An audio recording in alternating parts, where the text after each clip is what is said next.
Guys, it's your boy Lanza from Lanza News TV. As you can see, guys, official now. So, guys, listen. Do remember to like, share, and subscribe. Do remember to hit that notification bell so when the next video drop, you're the first to be notified. But, guys, we're coming to you with this video. It's 35 minutes long. It's a long clip with the Prime Minister of Jamaica and Marco Rubio, the Secretary of State. The Secretary of State went to Jamaica to have an official meeting with the Prime Minister of Jamaica. And on my take, I want to say this was positive. I like the vibes. I like everything that was said. It is my great pleasure to welcome United States Secretary of State, the Honorable Marco Rubio, to Jamaica. Now, I have known Secretary of State Rubio for some time, and I've always been very impressed by his deep knowledge of the region. Jamaica is deeply honored that you have chosen to visit us first on your official visit to the English-speaking Caribbean. This visit so early in your term confirms the strength of historic friendship and strategic partnership between Jamaica and the United States, one built on shared values, democratic ideals, and people-to-people ties. Our nations have long been united by a common commitment to freedom, prosperity, and security, and your visit today reaffirms this bond. Today, we engaged in productive and constructive discussions focused on strengthening this partnership and expanding opportunities for collaboration. During our meeting, we addressed several critical areas of cooperation. Security, one major area. We reaffirmed our commitment to enhancing cooperation in combating transnational crime, ensuring the collective safety of our citizens, and mutually secured borders. We discussed a global war on gangs, and there is already significant policy alignment with both countries in this regard. The United States has been instrumental in supporting Jamaica's efforts to bolster its marine domain awareness and intelligence surveillance capabilities, which are crucial in our fight against organized criminal networks. We discussed expanded and repurposing development assistance towards our shared goals, including security. This will exponentially expand our cooperation in fighting lottery scammers, transnational organized crimes, trafficking in guns, and building safer communities. We are committed in ensuring our partnership delivers results in driving down criminality and trafficking in this hemisphere. On Haiti, we look forward to continued partnership with the United States as we seek to work with the Haitian leadership and stakeholders to address the ongoing crises in Haiti. The extraordinary humanitarian, civil, and national security challenges in Haiti pose an acute threat to Haitians, to regional stability, and indeed to its close neighbors, including Jamaica. We agreed that we must do everything we can to stabilize the security situation in Haiti so that they are better able to build capacity and address their political and humanitarian challenges. On trade, recognizing the United States as Jamaica's largest trading partner, with bilateral trade surpassing $3 billion in 2023, we explored avenues to further expand trade relations between our two countries. The renewal of the Caribbean Basin Economic Recovery Act was raised as a matter of critical importance to trade for ourselves and for all CARICOM member states. We also explored means to attract increased U.S. investment into Jamaica's emerging sectors. With our stable macroeconomic framework and positive growth trajectory, Jamaica is open for enhanced U.S. investment across multiple sectors, including energy and nearshoring. In terms of logistics, the discussion touched on working with U.S. companies to leverage Jamaica's location as a premier transshipment hub in the Americas, and this will further bolster Jamaica's work as a major logistics hub for global trade. On labor issues, the United States and Jamaica have enjoyed an 80-year-old history relationship in terms of bilateral labor agreements, where we provide short-term skilled and semi-skilled labor in sectors such as agriculture and hospitality. We discuss ways to expand and enhance these agreements, including skills development partnerships to upskill and reskill Jamaican workers. On our travel advisory, we discussed significant progress that we're making in bringing down all major crimes, and that Jamaica today is safer than at any time in the last 2 decades. In fact, crimes against visitors represent less than 0.01% of the more than 3 million visitors to Jamaica annually. We are committed to working collaboratively to ensure that travel advisories reflect the current realities and promote travel to Jamaica. I'm confident that the dialogue initiated today will lead to tangible outcomes, benefiting both our peoples and contributing to mutual stability and prosperity. Indeed, our concern for enhanced regional and hemispheric security and prosperity was recognized as a shared one. I wish my CARICOM colleagues who are now in Kingston productive meetings as well with the Secretary this afternoon. Jamaica remains committed to fostering a partnership with the United States, one grounded in mutual respect, shared values, and a collective ambition for stronger and a more resilient future. I extend my sincere gratitude to Secretary Rubio and his delegation for their visit and for the productive and forward-looking discussions we have had. We look forward to building upon this foundation, deepening our collaboration, and taking our partnership to new and greater heights for the lasting benefit of both our nations. Ladies and gentlemen, I thank you very much for joining us, and I now give the floor to Secretary Rubio for his press statement. Well, Mr. Prime Minister, first of all, thank you for the very warm welcome.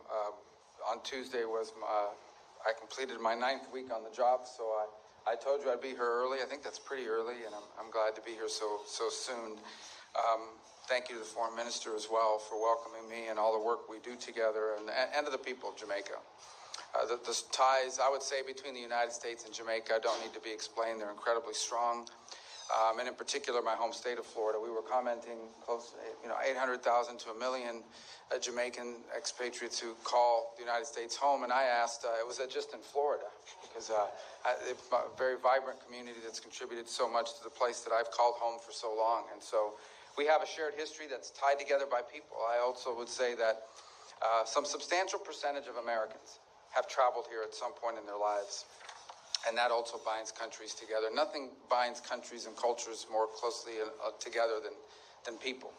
And we certainly have that in common. And we want to continue to make sure that we build on that. We did touch on a couple of topics. The first is trade. The world has been closely followed. The president is in the midst of realigning American global trade policy, primarily to reset global trade in a way that's fair to the U.S. after 20 or 30 years of what we believe is unfairness, not when it comes to Jamaica, but broader. And from that will come real opportunities to create new alignments and new trade arrangements and new trade opportunities. And I believe Jamaica is one of those places that together we both stand to benefit. In particular, we discussed supply chains. And we ask ourselves, why, if so many of these products are destined for the North American market, why are so many of the productive capacities located halfway around the world? And there's a lot of different reasons why that's happened. But it makes all the sense in the world to see more productive capacity, more manufacturing, more industry relocated into our hemisphere. We certainly have the labor and the population and the desire to do so in our hemisphere. It's closer to the end markets.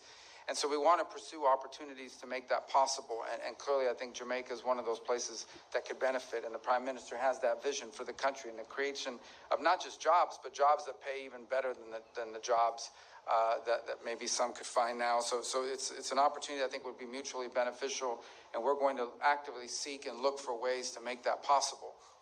I also think there's extraordinary opportunities for investment, and we talked about it, whether it's particularly in energy. The United States is going to be producing a lot of liquefied natural gas, which is a very clean fuel that we have in abundance and that we seek to export. And it's also critical, by the way. You cannot have manufacturing without reliable and affordable energy.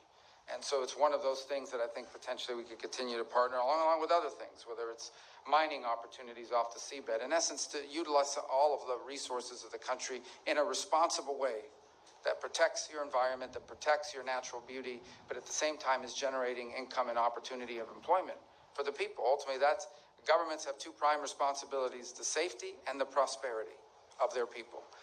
And your Prime Minister and his government is very focused on those two priorities. We did talk about tourism because obviously it's a significant part of your economy, and we pledged we were going to go back and reevaluate the travel advisories as they currently stand to ensure that they do reflect the reality of the new numbers and what the numbers show, because you've made very impressive progress in your general numbers overall when it comes to the murder rate and so forth. But in particular, with those travel advisories are designed to American travelers. And I think we need to analyze that and just ensure that the status we're currently in accurately reflects the status quo and takes into account the progress you've already made this year and made last year, year over year, which I think is one of the highest numbers in terms of reductions that we've seen of any country in the region. We have to talk about security, and I think that the Prime Minister has phrased it in a way that I think is very beneficial, and that is, he used the term global war on gangs.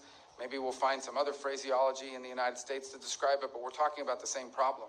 It's amazing if you look across the region and really many parts of the world, how many of the threats we face in the world now that once came from a ideological terrorist organization or from a nation state are now coming from non-governmental criminal organizations who in some cases are more powerful than the governments in some of these countries. And we've confronted this issue. It's a challenge in Mexico. It's a challenge on the border between Venezuela and Colombia. It is the challenge in Haiti. And it's been a challenge here. And it's a multifaceted challenge. They are transnational for a number of reasons. One, as an example, is, and we've acknowledged this, in our conversations that lead back to my time in the United States Senate, how many of the guns and the weapons that are being used by gangs to commit acts of violence here in Jamaica are purchased in the United States and then shipped here. And we want to commit to doing more to stopping that flow at the same time as we do more to commit to increasing your capacity. That's the other thing I underline. What we're talking about here when we talk about American assistance is America helping Jamaica build its own capacity, its own ability to confront these challenges and solve these problems, because security is a baseline for everything.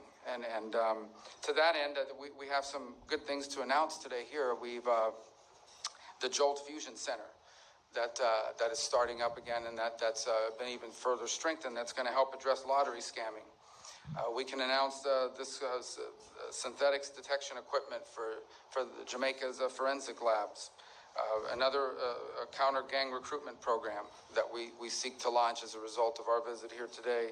And announce something that I think is really important, and that is software, intelligence software for the law enforcement here in Jamaica to combat gangs, things like night vision goggles as well, technology, and we look to do more. And on that end, let me touch on a topic that we talked about just a little bit. Well, I'll touch on the topic, then I'll get to this final one. You mentioned upskilling and helping. How can we? It's a topic we hadn't touched on directly, extensively before. We talked about it today. We seek to go back and find ways that we can partner to create opportunities for skills training, so that if those companies, and we can attract those companies, if we can attract, whether it's a logistics center or manufacturing, to come to Jamaica, there's a workforce that's been equipped with the skills needed. Now, we face this challenge domestically as well. We need to do that ourselves, but there may be things that we can do in collaboration with one another. And this touches on the issue of aid, very controversial in the United States, but it's one of the reasons why I wanted to come here today, because it in many ways highlights exactly what our vision for aid moving forward is. The United States is not getting out of the aid business. We are going to be providing foreign aid. The difference is we want to provide foreign aid in a way that is strategically aligned with our foreign policy priorities and the priorities of our host countries and our nation states that we're partners with. In essence, how that would work, how it has worked in the past, is USAID or some other entity would come into a country and say, this is what we think you need. And then they go out and hire an NGO that maybe are the ones that convinced them that that's what you need, and they give them a bunch of money and they come into the country and they do things. Some of these programs are fine. They're nice things. Other times, not so much. Nonetheless, that's how it used to be. How we want it to be in the future is that our embassies are involved with the host government, our hosts, our partners, and we ask them, what are your needs? And we provide assistance geared towards the needs of the nation states that are hosting us and that we're partnering with. At the end, our partner in Jamaica, our partner all over the world, is the government. It's the host governments who have a clear vision for the future. And to the extent that our foreign aid can be helpful, it is in furtherance of what the people of your country have elected you to carry out. Here, there are a lot of things. We've just described some of them. What should our foreign aid be geared towards? It should be geared towards looking for opportunities to increase skills training, looking for opportunities to attract investment and business and trade, and looking obviously for opportunities to expand on your own domestic intelligence capabilities. We are going to have foreign aid that is aligned to our foreign policy, and our foreign policy is going to be aligned to our mutual shared interests with the partners that we have all over the world. And I can tell you, Jamaica is an incredible partner to the United States. It's very cooperative on a number of fronts, and we will continue to work together, and we're going to work closer than we've ever worked before, because we are now going to have U.S. programs for foreign aid that are going to be aligned with the vision that you've elected your leaders to carry out for your country, and that benefits us both. And so I thank you for the opportunity to visit with you here today and talk about these things. I'm excited that we're going to be able to follow up on a lot of them and show real progress. The message that I've wanted to send in my travels, I've had to travel a couple of other places, but I've been to the hemisphere now twice, is very simple, and that is that the United States wants to ensure that when countries are cooperative and work with us and partner with us and constantly seek ways to engage us, that leads to positive results and outcomes. It's not, you can call it rewarding, but what it really means is it has to be a mutually beneficial relationship. And we want countries in the world, and we want countries in the region to identify being close to the United States as something that is beneficial and helpful to develop, helpful to grow, and frankly, helpful so that one day many countries can serve, and I think Jamaica is already doing this, as a model of what other countries would seek to emulate, whether it's on security, on trade, on investment, on skills acquisition and improvement. These are the things that we want America's relationship with our partners to look like. And I can think of no better friend in the Caribbean and frankly in the Western Hemisphere than Jamaica and your government, Mr. Prime Minister. And so we thank you for this chance to visit with you so early. And as I joked a couple times, so I'll say it again, I think I told it to the cameras already, I wanted to come here early so when I come for the second and third time, they don't accuse me of only wanting to go to Jamaica. And it in many ways, it really truly feels like home, and for I am in South Florida, and I thank you for your hospitality and this opportunity.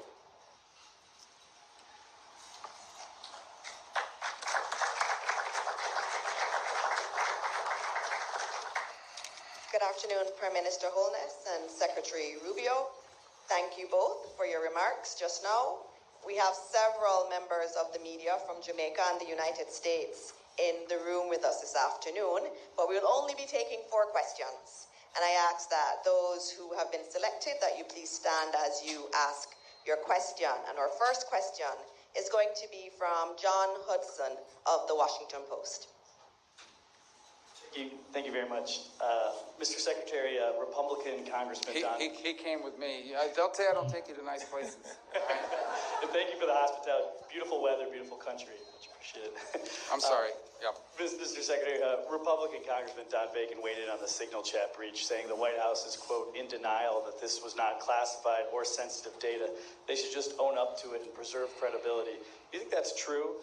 Also, here in Jamaica, there are USAID employees at our embassy, like so many others around the world, on administrative leave, not carrying out the work of the American people. Do you worry that the DOGE effort won't ultimately end up benefiting U.S. taxpayers? And Prime Minister, violence and instability remains in Haiti. What would you like to see from the United States in terms of being a productive force? And a State Department envoy yesterday called the presence of Cuban doctors in Jamaica and elsewhere human trafficking. Do you agree with that? Thank you. Let me take the first. I've already addressed the aid one, but let me address it again. This is not about getting rid of aid. This is about restructuring how we're going to do aid. And when you restructure, there's some disruption, but it has to happen. By the way, this is not an idea. This is an idea Condoleezza Rice wanted. This is an idea multiple secretaries of state throughout time have tried to achieve. And we intend to achieve it because we think it makes all the sense in the world. So I recognize that there's disruption involved when you make reform and you make change. But it's necessary because our foreign policy and our foreign aid have to be aligned. Foreign aid is an instrument of foreign policy, okay? It is not global charity.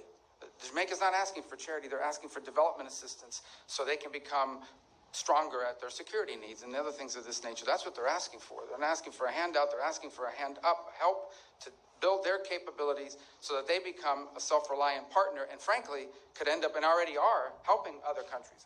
Jamaica now is contributing to the effort in Haiti as an example. So these are the kinds of things we want to see in our foreign aid. So look, our goal was not to disrupt anyone's life. Our goal was to restructure the way we deliver foreign aid so that it is aligned with our foreign policy and with what we're trying to carry out at our respective missions around the world. On the first question, let me just say on the signal thing. This thing was set up for purposes of coordinating how everyone was going to call. You know, when these things happen, I need to call foreign ministers, especially of our close allies. We need to notify members of Congress. Other members of the team have different people they need to notify as well. And that was the purpose of why it was set up. Obviously, someone made a mistake. Someone made a big mistake and added a journalist. Nothing against journalists, but you ain't supposed to be on that thing. So they got on there and this happened. I've been, you know, so I can speak to myself or my presence on it. I think my role, on it was just speaking for my role. I contributed to it twice. I identified my point of contact, which is my chief of staff. And then later on, I think 3 hours after the White House's official announcements had been made, I congratulated the members of the team. I've been assured by the Pentagon and everyone involved that none of the information that was on there, though not intended to be divulged, obviously that was a mistake and that shouldn't have happened and the White House is looking at it, but that none of the information on there at any point threaten the operation of the lives of our servicemen. And in fact, it was a very successful operation, and it's an ongoing operation. But that was the intent behind it. And again, I think the Pentagon's made it clear that nothing on there would have endangered the lives or the mission. And the mission's been very successful. Is it classified, the information? Well, the Pentagon says it was not. And not only did they say it was not, they make very clear that it didn't put in danger anyone's life or the mission. There was no intelligence information. And understand, when this story first broke, they were sort of alluding to were there war maps, or there was no war plans on there. This was a sort of description of what we could inform our counterparts around the world when the time came to do so. Again, look, I think the White House is looking at this entire thing. How did that journalist get on there? Why was this the appropriate? And I think there'll be reforms and changes made, so this was not going to happen again. It can't. But I wanted everybody to understand why this thing was even set up in the first place, and also understand very clearly the mission was successful, and at no point was it endangered. And that's coming from the highest-ranking officials at the agency that was in charge of the actual operation, which is the Pentagon. In terms of Haiti, the United States has been an incredible partner, in fact, the lead partner, in ensuring that resources and organization is brought to the crisis in Haiti.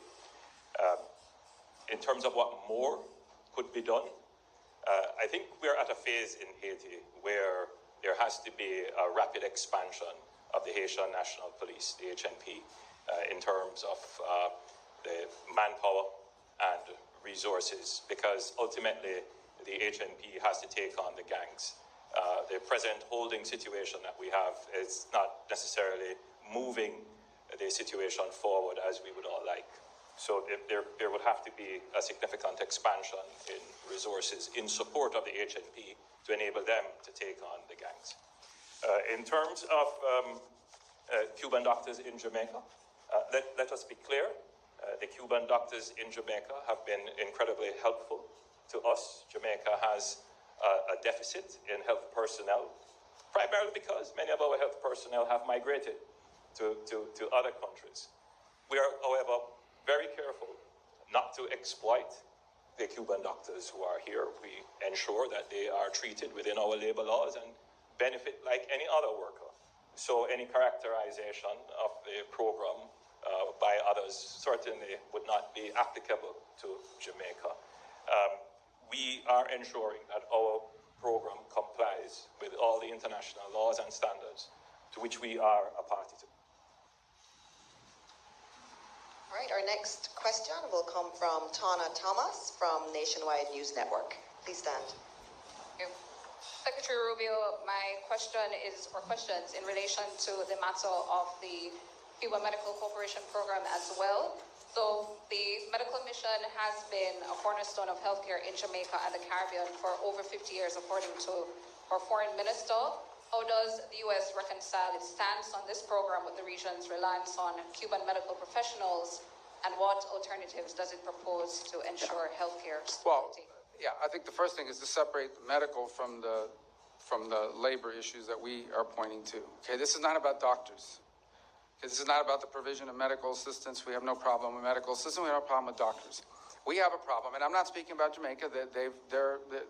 We've discussed this today about, following international labor standards and the like, but I'm just talking about this program in general, how it's operated around the world. And how it's operated around the world is that basically the doctors are not paid.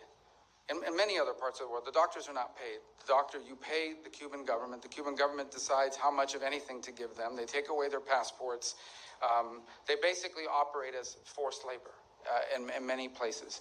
Now, there are places that have better labor standards. Perhaps Jamaica is one of those, and that's fine. But I'm describing generally what the program has been.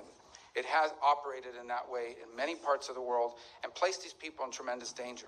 And so I think we can all agree that the trafficking in labor, be they doctors or farm workers, is not something that we would want to be supportive of. And we find that to be an egregious practice on the part of the Cuban regime. Now, every country operates their program differently.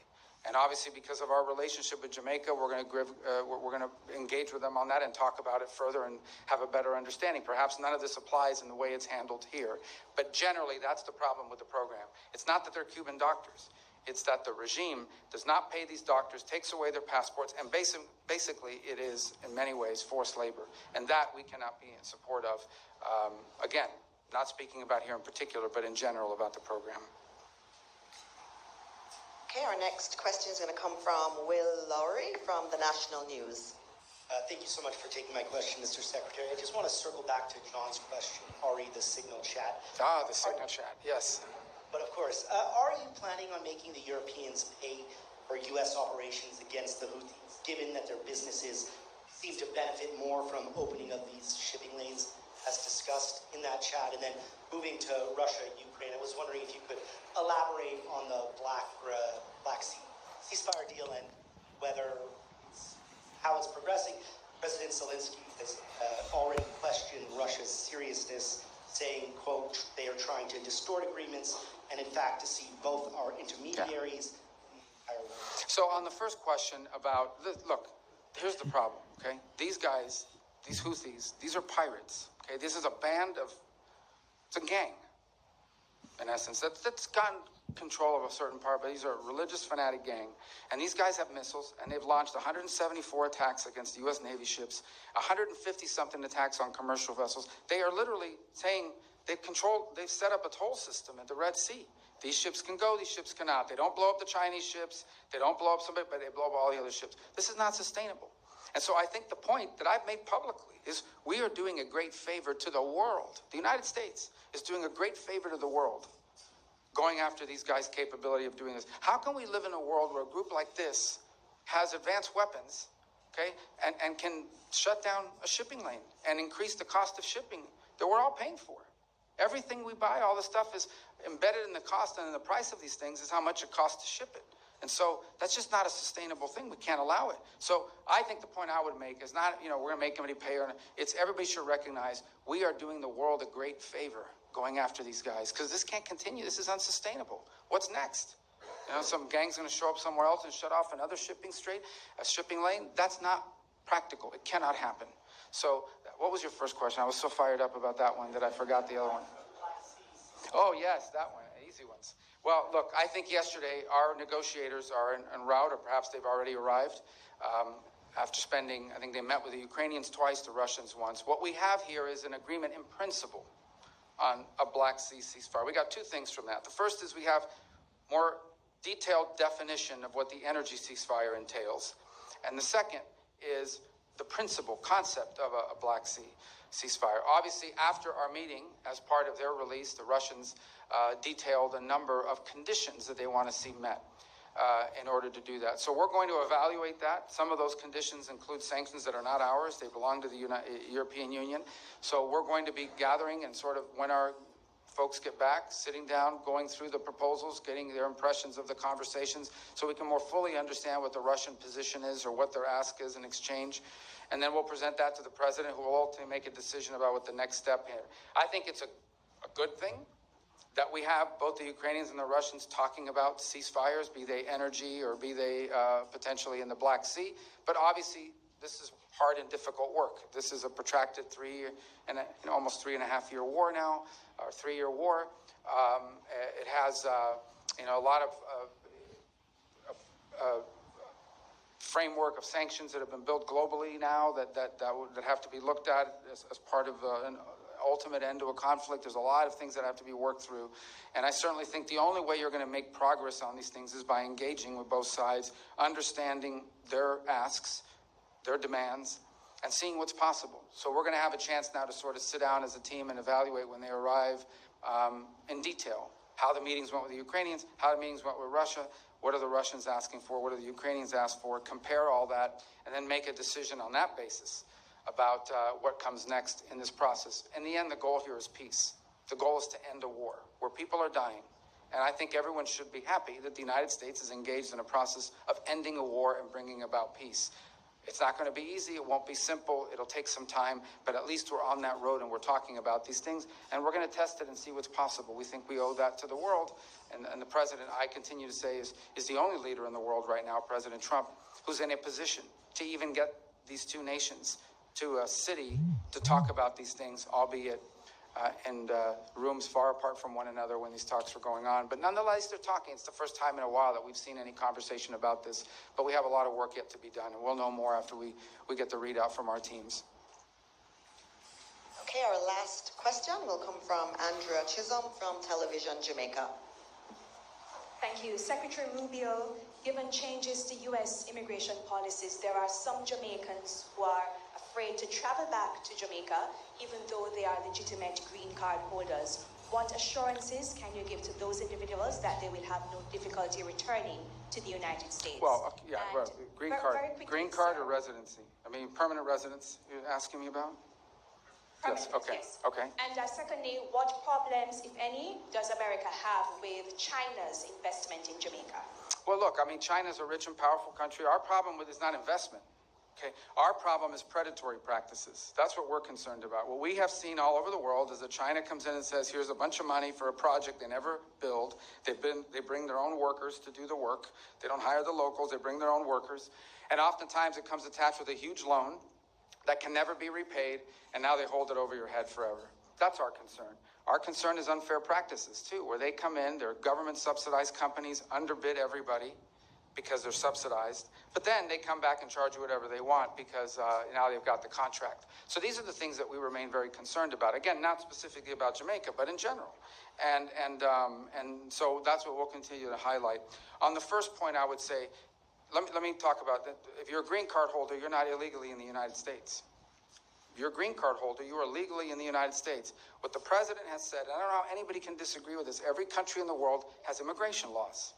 And immigration laws, if you don't enforce them, you don't have immigration laws. Over the last few years, we've had, 13, 14, 15 million people enter the United States unlawfully and irregularly. No country in the world can assume that. By the way, that's not unique to us, right? Even here in Jamaica, you've faced challenges of migration. And it's not that we don't sympathize with people that are leaving difficult circumstances. It's that no society can absorb mass migration from anywhere in the world. You just can't do it. And we're facing that challenge. That's not specific to Jamaica, I'm just speaking in general. And so the president is doing something that frankly hasn't been done in a long time. He's enforcing our immigration laws.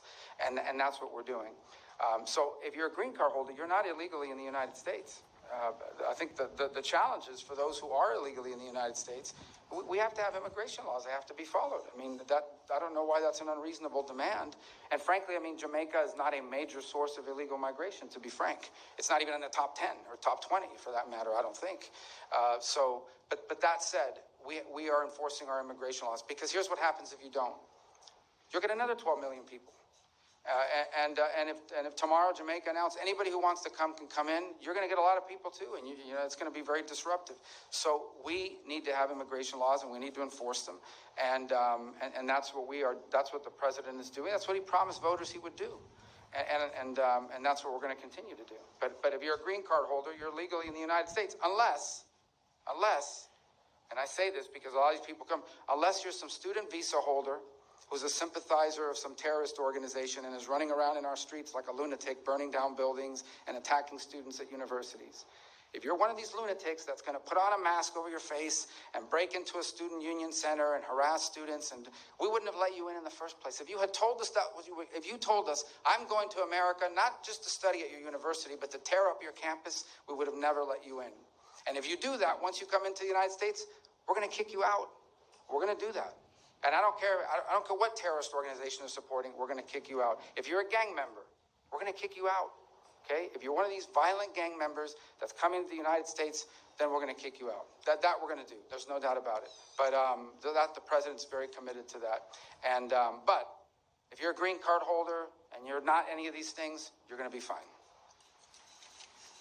Prime Minister Holness and Secretary Rubio, as we close today's press conference, we want to thank you for your engagement here today. We thank all of the members